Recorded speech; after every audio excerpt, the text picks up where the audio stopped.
వైసీపీలు అంటే ఈ ప్రభుత్వం ఇప్పుడు చేంజింగ్లో ఉంది. ఈ ప్రభుత్వంలో ఇంకా మనం ఏమన్నా పనులు చేసుకోవచ్చు, పేదలని అభివృద్ధిలోకి తేవచ్చు అనేసి కొంతమంది చేంజ్ అయ్యారు. ఆ విధంగానే అభివృద్ధిలోకి వస్తే మంచిది. అంటే ఇప్పుడు చాలామంది ఎమ్మెల్యేలు కూడా వైసీపీ వాళ్ళు అందరూ జనసేనలోకి వెళ్ళడానికి ప్రధాన కారణం ఏంటంటే అంటే ఇక్కడ వద్దు అనుకుని మళ్ళీ నెక్స్ట్ కూడా అదే వస్తుందని అనుకుంటున్నారు. జనసేన పార్టీ అంటే కొంచెం యూత్ అందరూ మనల్ని ఎదుగుదలలో ఉంచుతాడేమో పవన్ కళ్యాణ్ గారు, మనల్ని పైకి తీస్తాడు, మన ప్రభుత్వం అభివృద్ధిలోకి వస్తుంది అని జనసేన పార్టీలోకి చేరారు. ఆయన కన చేస్తే అందరూ ఓకే, అందరూ హ్యాపీయే.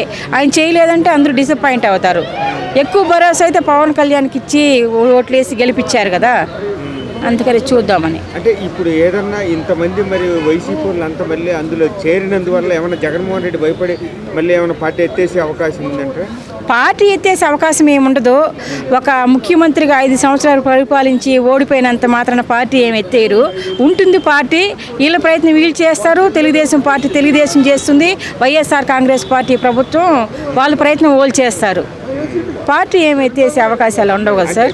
ఏదైతే ఉందో చాలా మంది ఏదైతే దొంగ ఓట్లు ఎక్కువ పడ్డాయంటే అది నిజమేనంటారు? అంటే చెప్పలేము, అది మనం చూడలేదు కదా.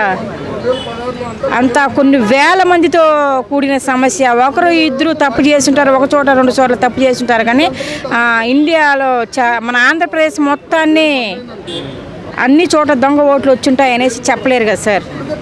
కానీ మొత్తానికి ఇప్పుడు మళ్ళీ నెక్స్ట్ మరి ఈసారి ఎవరు వస్తే ఎవరైనా మంచి చేసే వాళ్ళు వచ్చే వాళ్ళనే ప్రభుత్వం ఎన్నుకుంటే బాగుంటుంది.